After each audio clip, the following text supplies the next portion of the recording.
കൃപയുടെ വഴിയിലൂടെ ദൈവം കൈപിടിച്ച് നടത്തുന്ന മാനന്തവാടി രൂപതയിലെ സെയിന്റ് ജോർജ് ചർച്ച് വാലാട് ഇടവകാംഗങ്ങളായ തെക്കുംപുറത്ത് ഷിൻഡോയുടെയും ജോമിയുടെയും 6 മക്കളുടെയും ജീവിതത്തിലേക്ക് നമുക്കൊരുമിച്ച് യാത്ര ചെയ്യാം.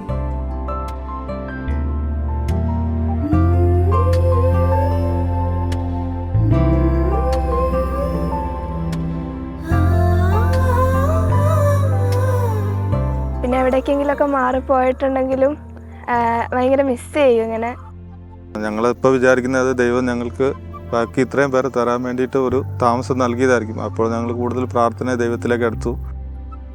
ഓരോ കുഞ്ഞുങ്ങളുണ്ടാകുമ്പോൾ നമുക്ക് അനുഗ്രഹം കൂടുകയാണ് ചെയ്യുന്നത്. ഡോക്ടർ പറഞ്ഞു, നിങ്ങൾ ഇതുവരെ പോയില്ലേ എന്ന് ചോദിച്ചു. ഞാൻ ചോദിച്ചാൽ എങ്ങോട്ടാന്ന് ചോദിച്ചു. ജീവൻ വേണമെങ്കിൽ, കൊച്ചിന് ജീവൻ വേണമെങ്കിൽ ഉടൻ തന്നെ കോഴിക്കോട് മെഡിക്കൽ കോളേജിൽ എത്തിക്കണം എന്ന് പറഞ്ഞു. ധ്യാനം കൂടിക്കൊണ്ടിരുന്നപ്പോൾ അച്ഛൻ പറഞ്ഞു, ഇങ്ങനെ ഒരു മകളുടെ വയറിൻ്റെ ഉള്ളിൽ ഒരു മുഴ ദൈവം എടുത്തു മാറ്റുന്നതായിട്ട് കാണിക്കുന്നുണ്ടെന്ന് പറഞ്ഞു. ദൈവത്തിലേക്ക് കൂടുതൽ അടുക്കുമ്പോൾ നമ്മൾ കൂടുതൽ മക്കളെ സ്വീകരിക്കും. നമ്മൾ കൂടുതൽ മക്കളെ സ്വീകരിക്കുകയും ആ സന്തോഷം നമുക്ക് ഉണ്ടാകുകയും ചെയ്യും.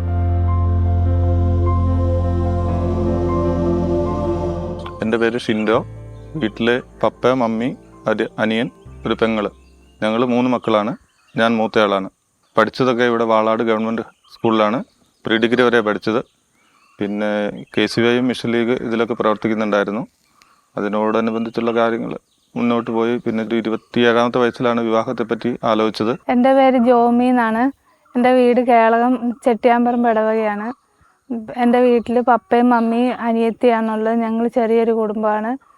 പള്ളിയിൽ പോകുന്ന കാര്യത്തിൽ ഞങ്ങൾ ക്ലാസ് ഇല്ലാത്ത ദിവസങ്ങളിലെല്ലാം പള്ളിയിൽ പോകുമായിരുന്നു, ഞങ്ങൾ 2 പേരും കൂടെ. വിവാഹത്തെപ്പറ്റി ആലോചിച്ചപ്പോൾ തന്നെ 2 ആൻറ്റിമാർ, അതായത് എൻ്റെ പപ്പയുടെ പെങ്ങളും ജോമിയുടെ പപ്പയുടെ പെങ്ങളും കൊട്ടിയൂരാണ് അവരുടെ വീട്. അവർ തമ്മിൽ അങ്ങനെ ആലോചിച്ചു.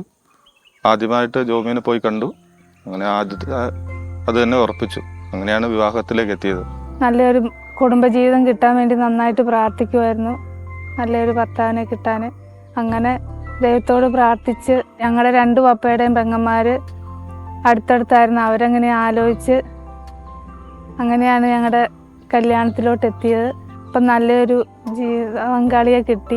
അതിന് ദൈവത്തിന് ഒത്തിരി നന്ദി. വിവാഹം 27ാമത്തെ വയസ്സിൽ നടന്ന ഉടൻ തന്നെ അത് ദൈവാനുഗ്രഹമായിരുന്നു. ആദ്യം കണ്ട ആളെ തന്നെ കെട്ടാൻ പറ്റി.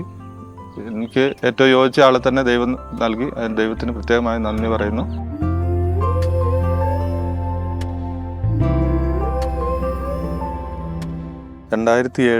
മെയ് 7-ാം തീയതിയായിരുന്നു ഞങ്ങളുടെ വിവാഹം നടന്നത് വാളാട് സെൻറ്റ് ജോർജ് പള്ളിയിൽ വെച്ചായിരുന്നു. ഫാദർ ജോണി മലയിലച്ഛനായിരുന്നു ഞങ്ങളുടെ കാർമ്മികൻ. അച്ഛൻ, ഞാനൊന്ന് സൺഡേ സ്കൂളിൽ പഠിപ്പിക്കുന്നുണ്ട്. സൺഡേ സ്കൂളിൽ അച്ഛനുമായിട്ട് വർക്ക് ചെയ്യുന്നുണ്ടായിരുന്നു. അപ്പോൾ തന്നെ നമസ്കാരം കേൾക്കാൻ വേണ്ടി അച്ഛൻ വിളിച്ചായിരുന്നു. വേറെ കാര്യങ്ങളൊന്നും പറഞ്ഞില്ല. എന്നോട് പറഞ്ഞ ഷിൻഡോനോട് വേറൊന്നും പറയേണ്ട കാര്യമില്ലല്ലോ, നിങ്ങൾ ഭാര്യയായി വരുന്ന പെൺകുട്ടി വേറൊരു കുടുംബത്തിൽ നിന്ന് വരുന്നതാണ്. അപ്പോൾ അവളെ നല്ലോണം നോക്കണം. പിന്നെ ദൈവം നിങ്ങൾക്ക് വരുന്ന കുട്ടികളെ നല്ലോണം നോക്കുക. ഇത്രയും കാര്യങ്ങൾ അച്ഛൻ പറഞ്ഞു തന്നു. വിവാഹം കഴിക്കുന്ന സമയത്ത് കൃഷിപ്പണിയായിരുന്നു. വാഴകൃഷി, പാവൽ കൃഷി, അതൊക്കെയാണ് ചെയ്തുകൊണ്ടിരുന്നത്. അതിനുശേഷം നേഴ്സറി പണിയിലേക്ക് മാറി. ഞങ്ങൾ വിവാഹം കഴിഞ്ഞ് ഞങ്ങൾ 2 പേരുടെയും ആഗ്രഹം ഇങ്ങനെ വിവാഹ ശേഷം ഇങ്ങനെ പറഞ്ഞു, മക്കൾ ഇത്ര വേണമെന്ന് ഞങ്ങൾ പറഞ്ഞില്ല. ദൈവം തരുന്നത് നമുക്ക് സ്വീകരിക്കാമെന്നാണ് പറഞ്ഞത്. അപ്പം ദൈവം നമുക്കിപ്പം നിലവിൽ 6 മക്കളെ തന്നിട്ടുണ്ട്. ഞങ്ങൾ സന്തോഷമായി പോകുന്നു. ഇനി മക്കളെ തരുവാണെങ്കിൽ ഇനിയും സ്വീകരിക്കാൻ ഞങ്ങൾ ഒരുക്കമാണ്. ഞങ്ങൾക്ക് 6 മക്കളാണുള്ളത്. 1 പെൺകുട്ടി, 5 ആൺകുട്ടികളുമാണ്.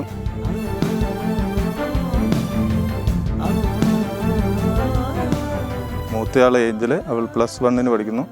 അവൾ പാട്ട് പാടാറുണ്ട്. പിന്നെ അതേപോലെ പള്ളിയിൽ ഗായക സംഘത്തിലൊക്കെ ഉണ്ട്. മൂത്ത ആളായതിൻ്റെ അവൾക്ക് കുറച്ച് ഉത്തരവാദിത്വം കൂടുതലാണ്. അവളാണ് ബാക്കി എല്ലാവരെയും നോക്കുന്നത്. പിന്നെ അതേപോലെ 5 പേരും ഇവിടെ ഈ സ്കൂളിലാണ് പഠിക്കുന്നത്, വാളാട് സ്കൂളിലാണ് പഠിക്കുന്നത്. അപ്പോൾ അവൾ വീട്ടിൽ വന്നിട്ട് പറയാറുണ്ട്, ഇവളെ ഏത് സ്ഥലത്തേക്ക് പോയാലും ഒരാളവിടെ അവളെ നോക്കാനുണ്ടാവുമെന്ന് പറയുന്നത്. 4 പേര് ഏത് ഭാഗത്തേക്ക് പോയാലും ഒരാൾ അവിടെ ഉണ്ടാവും. എന്നാലും അവൾക്ക് സന്തോഷമാണ്. അടുത്തയാൾ ഐവിൻ ഈ വർഷം 9ലേക്ക് അൾത്താരപാലനാണ്. പിന്നെ എല്ലാ ദിവസവും രാവിലെ പള്ളിയിൽ പോവും. അങ്ങനത്തെ കാര്യങ്ങളൊക്കെ ചെയ്യും. 3ാമത്തെ ആൾ ജോസ്ഫിൻ ഈ വർഷം 8ലേക്ക് അൾത്താരപാലനാണ്. പിന്നെ നല്ലോണം പഠിക്കുകയൊക്കെ ചെയ്യും. മത്സരങ്ങൾ അങ്ങനെ കാര്യങ്ങളൊക്കെ പോകാറുണ്ട്. ക്വിസ് മത്സരം അതിനൊക്കെ പങ്കെടുക്കാറുണ്ട്. പഠിക്കുന്ന കാര്യത്തിലും കുഴപ്പമില്ല. പിന്നെ അവൻ്റെ കാര്യങ്ങൾ സ്കൂൾ വിട്ട് നടന്നാണ് പോകുന്നത് സ്കൂളിലേക്ക്. അതിലെ ഇളയ 2 പേര് മാത്രമാണ് ഓട്ടോറിക്ഷയ്ക്ക് പോകുന്നത്. ബാക്കി എല്ലാവരും നടന്നാണ് പോകുന്നത്. അവൻ രാവിലെ ഒരുങ്ങി ഇവിടുന്ന് സ്കൂളിൽ പോയി തിരിച്ച് അതേപോലെ ഇവിടെ വന്നു കഴിഞ്ഞാൽ അവൻ്റെ കാര്യങ്ങൾ അവ സ്വന്തം ചെയ്തോളും. 4ാമത്തെ ആൾ കെവിൻ ഈ വർഷം 5ലേക്ക്. പഠിക്കുന്ന കാര്യത്തിൽ കുഴപ്പമൊന്നുമില്ല, നല്ലോണം പഠിക്കുന്നുണ്ട്. കെവിനും പിന്നെ 5ാമത്തെ ആൾ ഒന്നിച്ചാണ് സ്കൂളിൽ പോകുന്നത്. അവർ ഓട്ടോറിക്ഷയ്ക്കാണ് പോകുന്നത്. അവർ രാവിലെ അവർ തന്നെ അവരുടെ ബുക്കും കാര്യങ്ങളൊക്കെ അവരെടുത്ത് വെച്ചോളും, ബാഗിലെടുത്ത് വെച്ച്. ഇപ്പോൾ ഞങ്ങൾ 2 പേരുള്ളതുകൊണ്ട് ഭക്ഷണവും കാര്യങ്ങളൊക്കെ ഉണ്ടാവില്ല. ഞാൻ 7:45 ജോലിക്ക് പോകും. പിന്നെ വീട്ടിലെ കാര്യങ്ങൾ അവരുടെ കാര്യങ്ങൾ സ്വന്തം ചെയ്തോളും. സ്കൂൾ വിട്ട് കഴിഞ്ഞ് ഇവിടെ വന്നാലും വന്നവിടെ കുളിക്കാൻ പോകും. കുളി കാര്യങ്ങളൊക്കെ അവർ സ്വന്തം ചെയ്യും. ചെറിയ ആളെ മാത്രമേ നമുക്ക് കുളിപ്പിക്കേണ്ട കാര്യങ്ങളും പല്ല് തേപ്പിക്കേണ്ട കാര്യങ്ങളൊക്കെ ഉള്ളൂ. ബാക്കി അവരവരുടേതായ കാര്യങ്ങളെല്ലാം അവർ സ്വന്തമായിട്ട് ചെയ്യും. പിന്നെ 5ാമത്തെ ആൾ നിവിൻ അവൻ്റെ കാര്യങ്ങൾ 1ാം ക്ലാസ്സിലാണെങ്കിലും അവൻ്റെ കാര്യങ്ങൾ പുസ്തകം എടുത്തു വെക്കലും അങ്ങനത്തെ കാര്യങ്ങളൊക്കെ അവൻ തന്നെ ചെയ്യും. പിന്നെ ചെറിയ ആൾ ഡെൽവിൻ ഇപ്പം 3.5 വയസ്സായി. നമ്മുടെ അംഗൻവാടിയിൽ വിടേണ്ട സമയമായി. പിന്നെ ഞങ്ങൾ അംഗൻവാടിയിലേക്ക് ഒരു 2.5 കിലോമീറ്റർ ഉള്ളതുകൊണ്ടും പിന്നെ ഞാൻ രാവിലെ പോകുന്നതുകൊണ്ട് അവന് വിടാൻ തുടങ്ങിയിട്ടില്ല. ഇനി അടുത്ത വർഷം തൊട്ട് LKG സ്കൂളിലേക്ക് വിടണമെന്നുണ്ട്. പിന്നെ പിള്ളേരെല്ലാം അങ്ങോട്ടും ഇങ്ങോട്ടും എല്ലാം നല്ല സഹകരണം എല്ലാം അങ്ങനെയാണ് പോകുന്നത്. ഞാൻ എല്ലാ ദിവസവും വരുമ്പോൾ ജോലി കഴിഞ്ഞ് വരുമ്പോൾ ഒരു മുട്ടായെങ്കിലും മേടിച്ചുകൊണ്ട് വരണം, അല്ലെങ്കിൽ ഇവിടുന്ന് കാറാൻ തുടങ്ങും. അത് കൊടുത്തു കഴിഞ്ഞാൽ അത് എല്ലാവർക്കും കൊടുക്കും. ഒരു മുട്ടായുള്ളെങ്കിലും 5 പേർക്കും ഡെൽവിൻ്റെ അടുത്താണ് നമ്മൾ കൊടുക്കേണ്ടത്. ഡെൽവിൻ അത് മേടിച്ച് എല്ലാവർക്കും 5 പേർക്കും വീതിച്ചു കൊടുക്കും. ചിലപ്പോൾ അവസാനം അവന് കിട്ടിയില്ലെങ്കിൽ പോലും എല്ലാവർക്കും കൊടുക്കും. അങ്ങനെ നല്ല സഹകരിച്ച കാര്യങ്ങൾ മുന്നോട്ട് പോകുന്നു.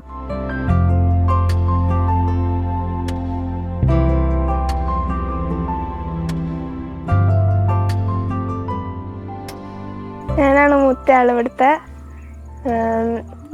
5 അനിയന്മാരാണുള്ളത്. ഒത്തിരി സന്തോഷമുണ്ട് ഇങ്ങനെ 5 അനിയന്മാരെ കിട്ടിയതിൽ. പിന്നെ വഴക്ക് കൂടും കുറേയൊക്കെ, ഇടയ്ക്ക് നല്ലോണം ഉണ്ടാവും. പക്ഷെ കുഴപ്പമില്ല, അത് കഴിയുമ്പോൾ അങ്ങ് റെഡിയാവും. അധികം ദിവസം മിണ്ടാണ്ടിരിക്കാനൊന്നും പറ്റില്ല. പിന്നെ എവിടേക്കെങ്കിലുമൊക്കെ മാറിപ്പോയിട്ടുണ്ടെങ്കിലും ഭയങ്കര മിസ് ചെയ്യും ഇങ്ങനെ. പിന്നെ വിഷമാവും ഇടയ്ക്കിടയ്ക്ക്. ഇങ്ങനെ പുറത്ത് പോയി നിൽക്കുമ്പോൾ ഉണ്ടാവും ഇവന്മാരെ ഓർക്കുമ്പോൾ. അപ്പോൾ ഈ തല്ലുപൊഴിയൊക്കെ ആയിരിക്കും നല്ല രസമായിട്ട് തോന്നുക. പിന്നെ എല്ലാവരും ഒരുപോലെ തന്നെ ഭയങ്കര സ്നേഹം എല്ലാവർക്കും. പള്ളിയിലും സ്കൂളിലൊക്കെ ഒരുമിച്ചാണ് പോവുക. പള്ളിയിൽ പോകുമ്പം കുർബാന കൂടുമ്പോൾ ഒക്കെ ഒരുമിച്ച് നിൽക്കും. പിന്നെ ഇവിടെ പ്രാർത്ഥിക്കുമ്പോൾ ഒക്കെ ഒരുമിച്ചാണ്. എല്ലാവരും ഒരുമിച്ചിരുന്നേ ഫുഡ് കഴിക്കുകയൊക്കെ ഉള്ളൂ. പിന്നെ ഏറ്റവും കൂടുതൽ മക്കളുള്ളത് നമ്മുടെ പള്ളിയിലത്തെ നമുക്ക് തന്നെയാണ്. അപ്പോൾ ഭയങ്കര ബ്ലെസ്ഡാണ് നമ്മളിങ്ങനെ ഉള്ളതിൽ. ഇവരുടെ കൂടെ കഴിയാൻ നല്ല സന്തോഷമാണ്. കളിക്കാനൊക്കെ വിളിച്ചിട്ടുണ്ടെങ്കിൽ പെട്ടെന്ന് വരികയൊക്കെ ചെയ്യും. പിന്നെ ഇടയ്ക്കിടയ്ക്ക് വഴക്ക് കൂടും. അത് 5 മിനിറ്റ് കഴിയുമ്പോൾ പിന്നെ റെഡിയാവും. പിന്നെ പപ്പയും മമ്മിയൊക്കെ എന്തെങ്കിലും സാധനങ്ങൾ എന്തെങ്കിലും മേടിച്ചു തരാനുണ്ടെങ്കിൽ അത് പറയുമ്പോൾ തന്നെ മേടിച്ചു തരികയൊക്കെ ചെയ്യും. പിന്നെ ഭയങ്കര സ്നേഹത്തിലാണ് ഞങ്ങൾ കഴിയുന്നത്. പപ്പേനെയും മമ്മീനെയും ഞങ്ങളെ സഹായിക്കുകയൊക്കെ ചെയ്യും. ഞങ്ങളുടെ ഒരു റോൾ മോഡലൊക്കെ പപ്പയും മമ്മിയാണ്. ഇങ്ങനെ ഒരു പപ്പേനെ മമ്മീനെയും കിട്ടിയതിൽ നല്ല സന്തോഷം, ഹാപ്പിയാണ്. അമ്മ മടിയിലിരുത്തി വിരലാൽ കുരിശു വരപ്പിച്ച സന്ധ്യകളും ഇളം മുട്ടിൽ കൈകൾ കൂപ്പി ഈശോയ്ക്കുമ്മ കൊടുത്തതും ഇന്നും എന്നോർമ്മയിൽ വീണ്ടും തെളിയും. തിരിച്ചു നടക്കാൻ കൊതിക്കുന്നു, തിരിച്ചു നടക്കാൻ കൊതിക്കുന്നു. ഇതാണ് ഞങ്ങളുടെ കുടുംബം. 6 മക്കളും ഭാര്യയും വളരെ സന്തോഷകരമായി പോകുന്നു. പിന്നെ ചേട്ടായി പണിക്ക് പോകുന്ന സമയത്ത് വീട്ടിലെ മക്കളെയൊക്കെ നോക്കി ഞാനിവിടെ ഇരിക്കുന്നു. പിന്നെ കല്യാണം കഴിഞ്ഞ് 1 വർഷം മക്കൾ ഉണ്ടാകാൻ താമസിച്ചെങ്കിലും ബാക്കി ദൈവം നന്നായിട്ട് അനുഗ്രഹിച്ച് ഞങ്ങൾക്ക് 6 മക്കളെ തന്ന് ഞങ്ങൾ അനുഗ്രഹിച്ചിരിക്കുന്നതാണ്. കല്യാണം കഴിഞ്ഞ് കുറച്ച് നാൾ താമസം വന്നപ്പോഴത്തേക്കും എല്ലാവരും ചോദിക്കാനൊക്കെ തുടങ്ങിയായിരുന്നു. മക്കൾ എന്താ ആകാത്ത, ആരുടെ കുഴപ്പം എന്നൊക്കെ എല്ലാവരും ചോദിക്കാൻ തുടങ്ങിയായിരുന്നു. അതിനുശേഷം ഞങ്ങളിപ്പോൾ വിചാരിക്കുന്നത് ദൈവം ഞങ്ങൾക്ക് ബാക്കി ഇത്രയും പേരെ തരാൻ വേണ്ടിയിട്ട് ഒരു താമസം നൽകിയതായിരിക്കും. അപ്പോൾ ഞങ്ങൾ കൂടുതൽ പ്രാർത്ഥന ദൈവത്തിലേക്ക് എടുത്തു, കൂടുതൽ പ്രാർത്ഥിക്കാൻ തുടങ്ങി. അതിനുശേഷം ദൈവം ഞങ്ങൾക്ക് 6 പേരെ തന്നു. എത്ര ബഹളമാണേലും പിള്ളേർ പരിക്കകത്ത് ബഹളമാണേലും വണ്ടീൻ്റെ ഒച്ച എത്ര ദൂരെ നിന്നാണേലും കേട്ട് ശ്രദ്ധിച്ചിരിക്കും. അന്നേരം എല്ലാവരും കൂടി ഓടി വാതിക്കലെത്തും, പപ്പേനെ നോക്കി നിൽക്കും. പിന്നെ പപ്പയുടെ കയ്യിൽ എന്താ ഉള്ളതെന്ന് നോക്കി അത് മേടിച്ച് അത് എല്ലാവരും കൂടെ വിതരണം വെച്ച് കഴിച്ച് അതൊക്കെയാണ് അവരുടെ ഒരു സന്തോഷം. പപ്പ വരാത്ത എന്നാണെന്ന് ചോദിച്ച് നോക്കിയിരിക്കും സന്ധ്യയാകുമ്പോൾ. പിന്നെ പിള്ളേർ ഇത്രയും പേരുള്ളതുകൊണ്ട് ഇവർക്കാണ് കൊറോണ കാലത്തൊക്കെ എല്ലാവർക്കും പുറത്തിറങ്ങാൻ പറ്റാണ്ടൊക്കെ ആയി പോയായിരുന്നു. ആ ഒരു സമയത്തും പിള്ളേർക്കൊക്കെ ബാക്കി വീടുകളിലൊക്കെ ഒരാളൊക്കെ തന്നെ ഇരുന്നിട്ട് ഭയങ്കര ബുദ്ധിമുട്ടായിരുന്നു. പക്ഷേ ഇവിടെ വീട്ടിലെ ഇത്രയും പേരുള്ളതുകൊണ്ട് ഇവർക്ക് ആ കൊറോണ കാലത്താണേലും വേറെ ബുദ്ധിമുട്ട് കാര്യങ്ങളൊന്നും വന്നില്ല. നമുക്കാണേലും ഓരോ കുഞ്ഞുങ്ങളുണ്ടാകും തോറും നമുക്ക് അനുഗ്രഹം കൂടിക്കൊണ്ടിരുന്നത്. മൂത്ത ആളുണ്ടായിരുന്നപ്പോൾ നമുക്ക് ഈ വീടില്ലായിരുന്നു. അത് കഴിഞ്ഞിട്ട് ആ വീട് വെക്കാൻ പറ്റി. അതിനുശേഷം അടുത്ത ആൾ വന്നു. അന്നേരം നമുക്കൊരു വണ്ടിയൊന്നും ഇല്ലായിരുന്നു. നമ്മൾ 20 കിലോമീറ്റർ ദൂരെ പോകണം ഹോസ്പിറ്റലിൽ പോകണമല്ലോ, മാനന്തവാടി ടൗണിൽ പോകണം. അന്നേരം നമുക്ക് വണ്ടിയൊന്നും ഇല്ലായിരുന്നു. 2 പേരായപ്പോൾ വണ്ടിയില്ല. പിന്നെ വൈഫിൻ്റെ വീട് കേളകത്താണ്. അന്നേരം അങ്ങോട്ട് പോകണമെങ്കിൽ നമ്മൾ ഓട്ടോറിക്ഷയൊക്കെയാണ് വിളിച്ചുകൊണ്ട് പോയിരുന്നത്. അപ്പോൾ 3ാമത്തെ ആളായപ്പോൾ ഞങ്ങളിങ്ങനെ പറഞ്ഞു, ഹോസ്പിറ്റലിൽ പോകുന്ന ആ സമയത്ത് പറഞ്ഞു നമുക്കിനി ഒരു വണ്ടിയൊക്കെ ഉണ്ടെങ്കിൽ അടുത്ത ആൾ എന്ന് പറഞ്ഞപ്പോഴത്തേക്കും ആ പുതിയ ഒരു വണ്ടി വാങ്ങി ആ വണ്ടിയിൽ പോയിട്ടാണ് ആ ഹോസ്പിറ്റലിൽ ആദ്യമായിട്ട് പോയത്. അത് 3ാമത്തെ കൊച്ച് ഇവൻ ജോസഫിനായപ്പോഴത്തേക്കും പിന്നെ അങ്ങനെ ഒരു വണ്ടി വാങ്ങാൻ പറ്റി. പിന്നെ കാര്യങ്ങളൊക്കെ അങ്ങനെ കുഴപ്പമില്ലാത്ത രീതിയിൽ പോകുന്നുണ്ട്. ഓരോ കുഞ്ഞുങ്ങളുണ്ടാകുമ്പോഴും നമുക്ക് അനുഗ്രഹം കൂടുകയാണ് ചെയ്യുന്നത്. അതേപോലെ നമുക്ക് ഏഞ്ചൽ ഉണ്ടായി കഴിഞ്ഞപ്പോൾ ആദ്യത്തെ കൊച്ചുണ്ടായി ഒരു 3ാമത്തെ ദിവസം ഡിസ്ചാർജ് പറഞ്ഞ് രാത്രി 10 മണിയായപ്പോൾ ഡോക്ടർ അവിടുത്തെ മാനന്തവാടി ഗവൺമെൻറ് ആശുപത്രിയിലായിരുന്നു. ഡോക്ടർ പറഞ്ഞു നിങ്ങൾ ഇതുവരെ പോയില്ലേ എന്ന് ചോദിച്ചു. ഞാൻ ചോദിച്ചു എങ്ങോട്ടാന്ന് ചോദിച്ചു. ജീവൻ വേണമെങ്കിൽ കൊച്ചിന് ജീവൻ വേണമെങ്കിൽ ഉടൻ തന്നെ കോഴിക്കോട് മെഡിക്കൽ കോളേജിൽ എത്തിക്കണം എന്ന് പറഞ്ഞു. അന്നേരമാണ് ഞാൻ അറിയുന്നത് സംഭവം അത് മഞ്ഞപ്പ് കൂടുതലായി. സാധാരണ എത്ര 7 വേണ്ടത് 25 ആയിപ്പോന്നു. ജീവൻ രക്ഷിക്കണേൽ കോഴിക്കോട് മെഡിക്കൽ കോളേജിൽ എത്തിക്കണം എന്ന് പറഞ്ഞു. ഉടൻ തന്നെ ഇവിടെ വീട്ടിലേക്ക് ഞാൻ മാത്രമേ ഉള്ളായിരുന്നു ഹോസ്പിറ്റലിൽ. അവിടെ നിന്ന് വീട്ടിലേക്ക് വിളിച്ചു. വീട്ടിൽ നിന്ന് അവർ എല്ലാവരും കൂടെ വന്നു. അവിടെ ചെന്ന് അന്നേരം അന്നേരം തന്നെ പ്രാർത്ഥിക്കാനും അവിടെ സിസ്റ്റേഴ്സൊക്കെ ഉണ്ടായിരുന്നു. അവരെയൊക്കെ വിളിച്ചു പറഞ്ഞു. അവർ പ്രാർത്ഥിക്കാനൊക്കെ തുടങ്ങിയായിരുന്നു. ഇവിടുന്ന് നമ്മൾ കോഴിക്കോട് വലിയ മഴയായിരുന്നു. ജൂലൈ 25 അന്ന് വലിയ മഴക്കാലമായിരുന്നു. ഈ മഴയത്ത് നമ്മൾ ഇവിടുന്ന് പോയി അവിടെ കോഴിക്കോട് ചെന്ന് അന്നേരം തന്നെ മെഡിക്കൽ കോളേജിൽ കയറി അന്നേരം ഡോക്ടർ നോക്കിയിട്ട് പറഞ്ഞു എന്തായാലും വണ്ടി വിടാൻ പറ്റേ, നിങ്ങൾ നോക്കട്ടെ എന്ന് പറഞ്ഞു. ഇവിടുന്ന് നമ്മൾ പ്രാർത്ഥിക്കാൻ പറഞ്ഞു. അവിടെ ചെന്നപ്പോൾ അവർ പറഞ്ഞു കൊച്ചിനൊരു കുഴപ്പമില്ല എന്നാണ് പറയുന്നത്. മെഡിക്കൽ കോളേജിൽ ചെന്ന് കൊച്ചിനൊരു കുഴപ്പമില്ല എന്ന് പറഞ്ഞു. ഞങ്ങൾ ആ വണ്ടിക്ക് തന്നെ തിരിച്ച് ഇവിടെ വന്ന് മാനന്തവാടി വേറെ ഹോസ്പിറ്റലിൽ അഡ്മിറ്റായി. അതൊരു മഞ്ഞപ്പ് ഒരു വലിയ പ്രശ്നമില്ലാത്തതായിരുന്നു. അങ്ങനെ ഒരു അനുഭവം ഏഞ്ചലുണ്ടായപ്പോൾ ഉണ്ടായി. അത് കഴിഞ്ഞ് ബാക്കി 6 പേരും നമുക്ക് ഒരു കുഴപ്പമില്ലാതെ രാവിലെ വീട്ടിൽ നിന്ന് പോയി വൈകുന്നേരം ആയപ്പോൾ പ്രസവിച്ച് 3ാമത്തെ ദിവസം നമ്മൾ തിരിച്ച് ഇവിടെ എത്തിയിട്ടുണ്ട്. അത് ദൈവത്തിൻ്റെ വലിയൊരു അനുഗ്രഹമാണ്. എല്ലാവർക്കും കിട്ടാത്തതാണ്. ഇപ്പോഴത്തേക്ക് ഇതിൽ വെച്ചിട്ട് ഓരോരുത്തർ ഫുള്ള് ബെഡ് റെസ്റ്റൊക്കെയാണ്. ഇപ്പം അങ്ങനെ ഒരു പ്രശ്നമില്ലാണ്ട് ഞങ്ങൾ തന്നെയാണ് വീട്ടിലുള്ളത്. അന്നേരം വീട്ടിലെ പണികളെല്ലാം ചെയ്ത് തീർത്തിട്ട് പോയി ഹോസ്പിറ്റലിൽ പോയിട്ട് 3ാമത്തെ ദിവസം എല്ലാത്തും കഴിഞ്ഞ് തിരിച്ചു വന്നിട്ടുണ്ട്. ഈ ഏഞ്ചലിൻ്റെ ആ ഒരു കാര്യത്തിൽ മാത്രം അങ്ങനെ ഒരു പ്രശ്നം വന്നു. പക്ഷെ അത് തോന്നുന്നു ദൈവം കൂടുതൽ അനുഗ്രഹം തരാൻ വേണ്ടിയിട്ട് നമുക്ക് ആദ്യം ഒരു ഇത് തന്നെങ്കിലും അതിന് ബാക്കിയെല്ലാം നല്ല രീതിയിൽ കഴിഞ്ഞു. ഇപ്പം ഈ 6 പേരും ഇങ്ങനെ ഇത്രയും വളർന്നു വളരെ സന്തോഷകരമായിട്ട് പോകുന്നു. അത് പിന്നെ കുട്ടികളുണ്ടാവാതിരിക്കുന്ന 1 വർഷമായിട്ടും ആവാത്തതുകൊണ്ട് നമ്മളൊന്ന് സ്കാൻ ചെയ്ത് നോക്കാം പറഞ്ഞ് ഡോക്ടർ അങ്ങനെ ചെയ്താൽ നോക്കി. അപ്പം സ്കാൻ ചെയ്തപ്പോൾ ഡോക്ടർ പറഞ്ഞു വയറിൽ ചെറിയൊരു മുഴയുണ്ടെന്ന് പറഞ്ഞു. അപ്പം അന്ന് മുതൽ ഭയങ്കര വിഷമമായിരുന്നു. അങ്ങനെ ഒരു ധ്യാനം കൂടാൻ വേണ്ടി വട്ടായിലച്ഛൻ്റെ ധ്യാനം കൂടാൻ വേണ്ടി പോയി. ധ്യാനം കൂടിക്കൊണ്ടിരുന്നപ്പോൾ അച്ഛൻ പറഞ്ഞു ഇങ്ങനെ ഒരു മകളുടെ വയറിൻ്റെ ഉള്ളിൽ ഒരു മുഴ ദൈവം എടുത്തു മാറ്റുന്നതായിട്ട് കാണിക്കുന്നുണ്ടെന്ന് പറഞ്ഞു. അപ്പം നമ്മളത് നമ്മുടെ ഇതിലൊരു വിശ്വസിച്ചു. അത് കഴിഞ്ഞ് പിന്നെ ആശുപത്രിയിൽ പോയി പിന്നെ സ്കാൻ ചെയ്തപ്പോൾ അവിടെ മുഴ കാണുന്നില്ല എന്നാണ് പറഞ്ഞത്. അത് കഴിഞ്ഞ് പിന്നെ 2 മാസം കഴിഞ്ഞപ്പോഴാണ് പ്രഗ്നൻ്റ് ആയത് ഏഞ്ചലിനെ. അപ്പോൾ എല്ലാ ദിവസവും പ്രാർത്ഥന കാര്യങ്ങളുണ്ടായിരുന്നു. 2 പേരും കൈ പിടിച്ച് എല്ലാ ദിവസവും വൈകുന്നേരം പ്രാർത്ഥിക്കും. കുടുംബ പ്രാർത്ഥന 7 മണിക്ക് കഴിഞ്ഞിട്ട് കിടക്കാൻ നേരത്ത് അങ്ങനെ പ്രാർത്ഥിക്കുമായിരുന്നു. ആ പ്രാർത്ഥന കഴിഞ്ഞതോടുകൂടി പിന്നെ ചെന്ന് സ്കാൻ ചെയ്തപ്പോൾ അങ്ങനെ ഒരു മുഴയില്ല. പിന്നെ ഓരോ മക്കളെ ദൈവം തരുമ്പോഴും പിന്നെ എല്ലാ ദിവസവും കിടക്കുന്നതിന് മുമ്പ് വയറേൽ കൈവച്ച് എത്രയും ദേളമാതാവ് ചൊല്ലിയിട്ടാണ് എല്ലാ ദിവസവും കിടക്കുന്നത്. അതുകൊണ്ട് കുഴപ്പങ്ങളൊന്നും ഇല്ലാണ്ട് മക്കളെ വൈകല്യങ്ങളും കുഴപ്പങ്ങളൊന്നും ഇല്ലാണ്ട് 6 മക്കളെയും ദൈവം തന്നു ഞങ്ങളെ അനുഗ്രഹിച്ചു. പിന്നെ ദൈവത്തിൻ്റെ പ്രത്യേക ഇടപെടൽ ഞങ്ങളുടെ കാര്യത്തിൽ ഉണ്ടായിട്ടുണ്ട്. എന്നാ വെച്ചാൽ എന്ത് കാര്യത്തിനാണെങ്കിലും സാമ്പത്തികമായിട്ടാണെങ്കിലും അന്നൊരു ബുദ്ധിമുട്ട് കാര്യങ്ങൾ ഈ ഒരു സമയത്ത് നമുക്ക് ആർക്കും ഉണ്ടായിട്ടില്ല. നമ്മൾ പ്രതീക്ഷിക്കാത്ത സ്ഥലത്ത് നമുക്ക് സഹായങ്ങൾ കിട്ടിയിട്ടുണ്ട്. എല്ലാം അതേപോലെ 2 പേരുടെ വീട്ടുകാരൊക്കെ ആണെങ്കിലും എല്ലാ കാര്യത്തിലും ഉണ്ടായിരുന്നു. മൂത്തവർ ചെറിയ പിള്ളേരായപ്പോൾ തന്നെ വീട്ടിലെ മമ്മി ഇവിടെ വന്ന് നിന്നു. പിന്നെ ബാക്കി പിള്ളേരെ കൊണ്ട് പോയി. അതേപോലെ ജോമിയുടെ അനിയത്തിയാണ് ഹോസ്പിറ്റലിൽ എല്ലാ വന്നത്. അങ്ങനെ എല്ലാ കാര്യത്തിലും കുഴപ്പമൊന്നുമില്ലാണ്ട് ഇതുവരെയൊക്കെ എത്തിച്ചേർന്നു.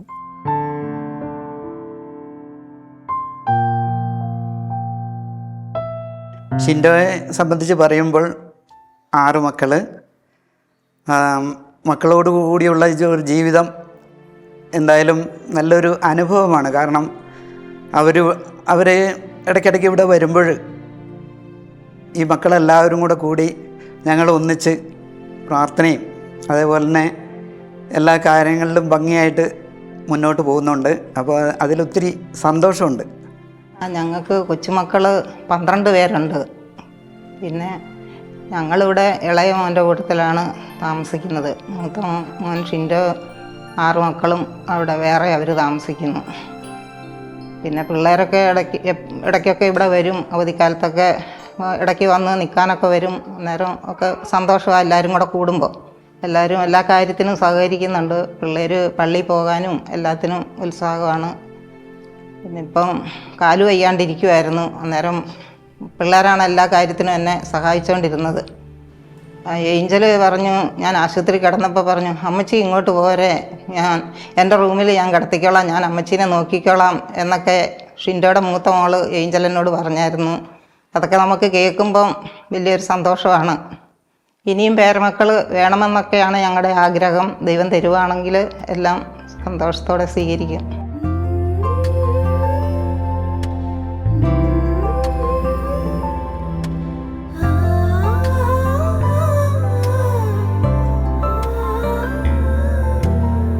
അതുപോലെ നമ്മുടെ കല്യാണം നടത്തി തന്നത് ജോണിയച്ചനായിരുന്നു. അപ്പോൾ ഈ ജോണിയച്ചൻ മലയിലച്ചൻ, അന്ന് ജോണിയച്ചൻ ഇങ്ങനെ പറഞ്ഞായിരുന്നു, നിങ്ങൾ ദൈവം തരുന്ന മക്കളെ നിങ്ങൾ സ്വീകരിക്കുക, ദൈവത്തിൻ്റെ അനുഗ്രഹം നിങ്ങൾക്കുണ്ടാകുമെന്ന് പറഞ്ഞു. അന്നേരം അച്ഛൻ ഈ പറഞ്ഞ് നമുക്ക് വിശ്വാസം ഉണ്ടായിരുന്നു. അതേപോലെ തന്നെ നമ്മൾ മാരേജ് കോഴ്സിനൊക്കെ പോയി കഴിഞ്ഞപ്പം നമ്മളോട് പറഞ്ഞായിരുന്നു ഇങ്ങനെ അബോർഷൻ ചെയ്യരുത്, അങ്ങനത്തെ കാര്യങ്ങളൊക്കെ പറഞ്ഞായിരുന്നു. അതൊക്കെ നമ്മൾ അങ്ങനെയൊന്നും ആ ഇതിലേക്ക് പോയിട്ടില്ല. ദൈവം തരുന്നത് സ്വീകരിക്കുക എന്നുള്ള ഒരു ഇതാ ഉള്ളായിരുന്നു. പിന്നെ ജോണിയച്ചൻ അതേപോലെ ജോജോ അച്ഛൻ, ഇവരെയൊക്കെ നമുക്ക് പ്രത്യേകം ഓർമ്മിക്കേണ്ട അച്ഛന്മാരാണ്. അതേപോലെ ഇവിടുത്തെ സിസ്റ്റർമാർ, LWSH സിസ്റ്റർമാരൊക്കെ നമുക്ക് എല്ലാ സഹായവും ചെയ്തിട്ടുണ്ട്. ഈ ഡെൽവിൻ ഉണ്ടായപ്പം നമ്മുടെ കൂടെ പോകുന്ന ഒരു സിസ്റ്ററാണ് വന്നത്. നമുക്ക് അന്ന് ഹോസ്പിറ്റലിൽ വന്നാൽ അന്ന് മുഴുവൻ ആ സിസ്റ്റർ നമ്മുടെ കൂടെ ഉണ്ടായിരുന്നു, ആൻ സിസ്റ്റർ എന്ന് പറഞ്ഞ്. അതേപോലെ ഒരു തെരേസ സിസ്റ്റർ, അവർ രണ്ടുപേരും ഇപ്പോൾ അമേരിക്കയിലാണ്. പിന്നെ ഇപ്പോൾ ഉള്ള അച്ഛനാണെങ്കിലും സിസ്റ്റർമാരാണെങ്കിലും നമുക്ക് എല്ലാ കാര്യത്തിലും സഹകരണങ്ങളൊക്കെ ഉണ്ട്. പിന്നെ പ്രാർത്ഥനയിലാണെങ്കിലും നമ്മൾ വൈകുന്നേരം 7 മണിക്ക് വീട്ടിൽ കുടുംബ പ്രാർത്ഥനയല്ലോ, എല്ലാവരും കൂടെ ഒന്നിച്ചിരുന്ന് പ്രാർത്ഥിക്കും, ബൈബിൾ വായിക്കും. ഓരോ ദിവസവും ഓരോരുത്തരാണ് പ്രാർത്ഥന ചൊല്ലുന്നത്, ബൈബിൾ വായിച്ച്. പിന്നെ ഇപ്പം കെവിൻ ചെറിയ ആൾ ആദ്യ കുർബാന സ്വീകരിക്കുന്നതുകൊണ്ട് അവനാണ് എല്ലാം ചൊല്ലുന്നതും ബൈബിൾ വായിക്കുന്നതൊക്കെ. പിന്നെ പ്രാർത്ഥന കഴിഞ്ഞ് നമ്മുടെ ആ സന്തോഷം എന്നാന്ന് വെച്ചാൽ കുരിശുവരവ് കഴിഞ്ഞിട്ട് നമുക്ക് ഇവരെല്ലാവരും സ്തുതി തരും. സ്തുതി തരുമെന്ന് പറഞ്ഞാൽ എല്ലാവർക്കും ഉള്ള ഭാഗ്യമല്ലേ. അതായത് 6 പേരും വന്ന് നമ്മുടെ കവിളത്ത് സ്തുതി എന്നിട്ടാണ് പിന്നെ ഭക്ഷണം കഴിക്കാൻ വേണ്ടി പോകുന്നത്. അത് എനിക്ക് തോന്നുന്നു നമ്മുടെ ഈ ഭാഗത്ത് വെച്ചിട്ട് ഇപ്പം അങ്ങനെ അത്രയും പേരെ സ്തുതി മേടിക്കുന്ന ഒരാൾ വേറെ ഞങ്ങളല്ലാണ്ട് ഇല്ലെന്നാണ് തോന്നുന്നത്. വളരെ സന്തോഷമാണ്. ദൈവം തന്ന അനുഗ്രഹങ്ങൾക്കൊക്കെ നമ്മൾ നന്ദി പറയുന്നു. നമുക്ക് ആദ്യം എല്ലാവരും പറയുന്നത് പിള്ളേർ ആയില്ലായിരുന്നു, അന്നേരം ആകാത്ത എന്നായിരുന്നു ചോദിച്ചു. അതിനിപ്പോൾ 6 പേരായി കഴിഞ്ഞപ്പോൾ ചോദിക്കുന്നത് നിങ്ങൾക്ക് വേറെ ഒരു പണിയില്ലെന്നാണ് കുറേ പേര് ചോദിച്ചത്. പക്ഷെ ഇപ്പോഴത്തെ ഇതിലിപ്പോൾ കുറേ പേര് മാറിയിട്ടുണ്ട്. കുറേ പേര് കൂടുതൽ മക്കളെ സ്വീകരിക്കാനും അതിനൊക്കെ കുറേ പേര് തയ്യാറാകുന്നുണ്ട്. ഇന്നത്തെ കാലത്ത് അനേകം പേര് മക്കൾ വേണ്ട എന്നൊക്കെയുള്ള ഒരിത് പോകുന്നുണ്ട്. അതായത് കല്യാണം കഴിഞ്ഞിട്ട് മക്കൾ വേണ്ട, അവരുടെ കാര്യങ്ങൾ മാത്രം നോക്കി പോകുന്ന ഒരു ഇതുണ്ട്. പക്ഷെ അവരോട് ഞങ്ങൾക്ക് പറയാനുള്ളത്, മക്കളുടെ സന്തോഷം നിങ്ങൾ അവരുടെ കൂടെ ജീവിച്ചാലേ നമുക്ക് പറയാൻ പറ്റുള്ളൂ. ഓരോ മക്കളുണ്ടാകുമ്പോഴും നമുക്ക് ബുദ്ധിമുട്ടുകളൊന്നും വരികയില്ല. എല്ലാം പിന്നെ ദൈവം ഓരോ മക്കളെ വരുന്നതിനനുസരിച്ച് അനുഗ്രഹം തന്നുകൊണ്ടിരിക്കുകയുള്ളൂ, ഒരു കുറവും വരുത്തൂല. ഞങ്ങളുടെ ജീവിതത്തിൽ ഞങ്ങൾക്ക് അനുഭവമാണത്. അതായത് ഇപ്പം നമ്മൾ വിചാരിക്കും എങ്ങനെ പഠിപ്പിക്കുമോ അല്ലെങ്കിൽ എങ്ങനെ ഡ്രസ്സ് വാങ്ങും, എങ്ങനെ കാര്യങ്ങൾ മുന്നോട്ട് പോകുമെന്നൊക്കെ വിചാരിച്ചാലും നമുക്ക് ആ തക്ക സമയത്ത് ദൈവം അതിൻ്റേതായ കാര്യങ്ങൾ ചെയ്തിട്ടുണ്ട്. ഞാനിപ്പം മേസ്ത്രി പണിയാണ് എടുക്കുന്നത്. ഇപ്പം ഞാൻ എടുക്കുന്ന ഒരു പണി കഴിഞ്ഞിട്ടാണ് അടുത്ത പണി എടുക്കൽ. പക്ഷെ അത് കറക്റ്റായിട്ട് ആ പണി തീരുമ്പോഴത്തേക്കും അടുത്ത പണി ദൈവം അത് കറക്റ്റായിട്ട് നമുക്ക് നൽകും. അത് പിന്നെ ഇവരെല്ലാം അത്യാവശ്യം പാചക കാര്യങ്ങളൊക്കെ ചെയ്യും, ചായ വെക്കും, ഭക്ഷണങ്ങളൊക്കെ അത്യാവശ്യം ഉണ്ടാക്കും, എല്ലാ കാര്യങ്ങളും ചെയ്യും. ഇപ്പോൾ ഒരാൾ രാവിലെ നമുക്ക് സുഖമില്ലാണ്ട് അഥവാ കിടന്നിട്ട് എണീക്കാൻ താമസിച്ചാൽ തന്നെ പിള്ളേരെ ആരെങ്കിലും എണീറ്റ് ഇവർ 3 പേരും ചായ വെക്കുക, അങ്ങനത്തെ കാര്യങ്ങളൊക്കെ ചെയ്തു തരും. എല്ലാ പണികളും ഇവർക്കറിയാം. കാര്യങ്ങൾ വീട്ടിൽ നമ്മൾ വലിയ കുടുംബമാണ്, അന്നേരം ഇവർക്ക് കാര്യങ്ങളൊക്കെ അറിയാം. പള്ളിയിൽ പോകുന്ന കാര്യങ്ങളെന്ന് ഐവിൻ മിക്കവാറും ദിവസങ്ങളിൽ തന്നെ പള്ളിയിൽ പോകും. പിന്നെ ഞാൻ വേദപാഠത്തിനൊക്കെ പോകുന്നതുകൊണ്ട് പിള്ളേരെ ഞങ്ങൾ ഒന്നിച്ചാണ് പള്ളിയിൽ പോകുന്നത്. ഞാൻ ഞായറാഴ്ച കുർബാന മുടക്കാറില്ല. പിന്നെ ഇട ദിവസങ്ങളിൽ നമ്മൾ പണി എങ്ങനെയാണ്ടോ അങ്ങനെ കൃത്യമായിട്ട് ചിലപ്പോൾ പോകാൻ പറ്റിയെന്നില്ല. എന്നാലും ഐവിൻ എല്ലാ ദിവസവും പോവും. പിന്നെ 2 പേര് ഐവിനും ജോസഫിനും അൽത്താര ബാലന്മാരാണ്. ഏഞ്ചല് ഗായക സംഘത്തിലുണ്ട്. അങ്ങനെ പള്ളിയായിട്ട് വളരെ അടുത്താണ് പോകുന്നത്.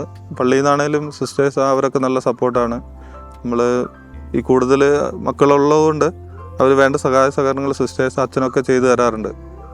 ഇവരെയൊക്കെ ആണെങ്കിലും എല്ലാ കാര്യങ്ങളിലും ഒരു പ്രത്യേക പരിഗണന അവർ തരാറുണ്ട് നമുക്ക്. വാളാട് ഇടവകയെ സംബന്ധിച്ചിടത്തോളം ഷിൻഡോയുടെയും ജോമിയുടെയും കുടുംബം ഞങ്ങളുടെ അനുഗ്രഹമാണ് എന്ന് ഞങ്ങൾ വിശ്വസിക്കുന്നു. കാരണം ഈ ഇടവകയിലെ ഏറ്റവും അധികം മക്കളുള്ള കുടുംബമായതുകൊണ്ട് തന്നെ ഒത്തിരിയേറെ സന്തോഷമുണ്ട്. എനിക്ക് അവരെക്കുറിച്ച് ചിന്തിക്കുമ്പോൾ ആദ്യം തോന്നുന്ന കാര്യം ഒരിക്കലും പരാതികൾ പറഞ്ഞിട്ടില്ല എന്നുള്ളതാണ്. ഈ കാലഘട്ടത്തിൽ മക്കളെ കൂടുതൽ വളർത്താനായിട്ട് പ്രയാസമുള്ള ഒരു സാഹചര്യത്തിൽ ഇവരെ സംബന്ധിച്ചിടത്തോളം അത് സന്തോഷമാണ്. ഞാൻ മനസ്സിലാക്കിയിട്ടുള്ള കാലം ഇവർക്ക് മക്കളുണ്ടായ ശേഷമാണ് കൂടുതൽ സൗഭാഗ്യങ്ങൾ ഉണ്ടാകുവാനും കൂടുതൽ സന്തോഷമാകാനും ഇടയായിരിക്കുന്നത്. ഉദരഫലം അനുഗ്രഹിക്കുമെന്ന വചനവാക്യം പോലെ തന്നെ അവരുടെ ഉദരത്തിലൂടെ തമ്പുരാൻ ഒത്തിരിയേറെ ഇവരെ അനുഗ്രഹിച്ചതായിട്ട് അത് ഞാൻ മനസ്സിലാക്കുകയും ചെയ്യുന്നതാണ്. മിക്കപ്പോഴും അവരുടെ ജീവിതത്തിലും പ്രവർത്തനത്തിലും ഇടപെടലും ഉണ്ടാകുന്നു എന്നുള്ളതാണ് സന്തോഷകരമായ കാര്യം. ഇടവകയിലെ എല്ലാ ആളുകളും ഇവരോട് ഒത്തിരിയേറെ സ്നേഹത്തോടുകൂടെ ഒരു പരിധിവരെ അസൂയോടുകൂടിയാണ് കാണുന്നത്. കാരണം ഇപ്പോൾ പലപ്പോഴും ഇങ്ങനെയുള്ള കാര്യങ്ങളൊക്കെ കുഞ്ഞുങ്ങൾക്ക് കൂടുതൽ ജന്മം കൊടുക്കുന്ന കാര്യത്തിൽ ഏറെ താല്പര്യമില്ലാത്ത കാലഘട്ടത്തിൽ ഇവരുടെ സന്തോഷവും വളർച്ചയും ഇവരുടെ അല്ലെങ്കിൽ ഭൗതികമായ മെച്ചപ്പെടലൊക്കെ കാണുമ്പോൾ ഒരു പരിധിവരെ ഒരു ഹോളി ജലസ് എന്ന പോലെ എനിക്ക് തോന്നിയിട്ടുണ്ട്. തീർച്ചയായിട്ടും എനിക്ക് ഇവരെ പറ്റി സന്തോഷമുണ്ട്. ഇനിയും കൂടുതൽ ദൈവത്തിൻ്റെ അനുഗ്രഹം ഉണ്ടാവട്ടെ എന്ന് ആഗ്രഹിക്കുകയും ആശംസിക്കുകയും പ്രാർത്ഥിക്കുകയും ചെയ്യുകയാണ്.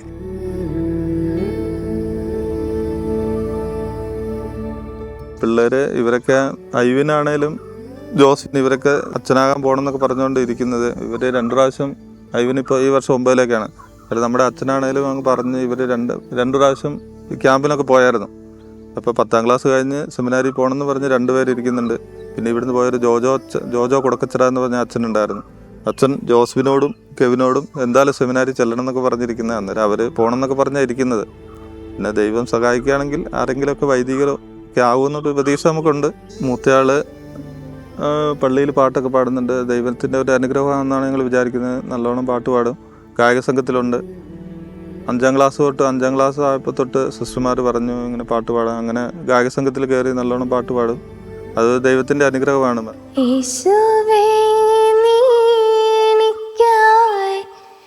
ഇത്രയേറെ സ്നേഹമേകാൻ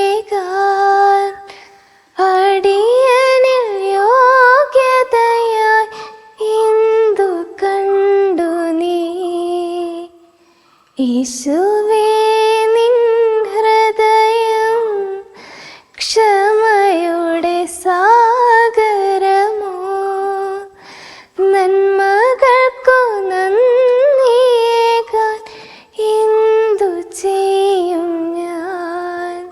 ഇപ്പോഴത്തെ കാലത്ത് പല ദമ്പതികളും മക്കൾ വേണ്ടാന്നൊക്കെ പറഞ്ഞാണ് ഇരിക്കുന്നത്. പക്ഷെ അവർക്ക് ഈ മക്കളുടെ കൂടെ ജീവിച്ചിട്ടുള്ള സന്തോഷം അറിയാത്തതുകൊണ്ടാണ്. നമ്മളിപ്പം ഒരു മക്കളില്ലാത്തവർ നമ്മുടെ അന്നേരത്തെ ഒരു സന്തോഷം ഉണ്ടാവുള്ളൂ. പക്ഷെ നമ്മൾ ദൈവത്തിലേക്ക് കൂടുതൽ അടുക്കുമ്പം നമ്മൾ കൂടുതൽ മക്കളെ സ്വീകരിക്കും. കൂടുതൽ മക്കളെ സ്വീകരിക്കുക, ആ സന്തോഷം നമുക്ക് ഉണ്ടാകുകയും ചെയ്യും. മക്കൾ ദൈവത്തിൻ്റെ ദാനമാണെന്നാണല്ലോ പറയുന്നത്. അന്നേരം ഏറ്റവും കൂടുതൽ എന്തായാലും ഇന്നത്തെ കാലത്ത് മക്കൾ വേണ്ടാന്ന് പറഞ്ഞിരിക്കുന്നത് പോലും അവർ കുറച്ച് കഴിയുമ്പോൾ നമ്മുടെ യുവത്വത്തിൻ്റെ കാലം കഴിയുമ്പോൾ അവർ മക്കളെ സ്വീകരിക്കുക, അല്ലെങ്കിൽ മക്കളില്ല എന്നോർത്ത് വിഷമിക്കുന്ന പലരെ നമ്മൾ കണ്ടിട്ടുണ്ട്. പലരും ആദ്യം മക്കൾ വേണ്ടാന്നൊക്കെ പറഞ്ഞ് 1 2 പേര് അങ്ങനെയൊക്കെ ഉള്ളവർ ഇപ്പം നമ്മളെ കണ്ടു കഴിഞ്ഞാൽ നമ്മളോട് വന്ന് പറയാറുണ്ട്, നിങ്ങളാണ് ദൈവത്തെ ഏറ്റവും അനുഗ്രഹിക്കപ്പെട്ടവരെന്നൊക്കെ പറഞ്ഞ് പലരും വന്ന് പറയാറുണ്ട്. അതുകൊണ്ട് ഞങ്ങൾക്ക് പറയാനുള്ളതെന്ന് വെച്ചാൽ ദൈവത്തിൽ വിശ്വസിക്കുക, അതേപോലെ ദൈവം തരുന്ന മക്കളെ സ്വീകരിക്കുക. ദൈവം നമുക്ക് 6 മക്കളെ തന്നു. അത് ദൈവത്തിൻ്റെ പ്രത്യേക അനുഗ്രഹമാണെന്ന് ഞങ്ങൾ വിശ്വസിക്കുന്നത്. ഇത്രയും കാലം വഴി നടത്തിയ ദൈവം ഇനിയും മുന്നോട്ട് നമ്മളെ നയിക്കും. നമുക്ക് എല്ലാവിധ അനുഗ്രഹം തരുമെന്ന് നമുക്ക് ഉറപ്പുണ്ട്. ദൈവത്തിന് പ്രത്യേകമായി നന്ദി.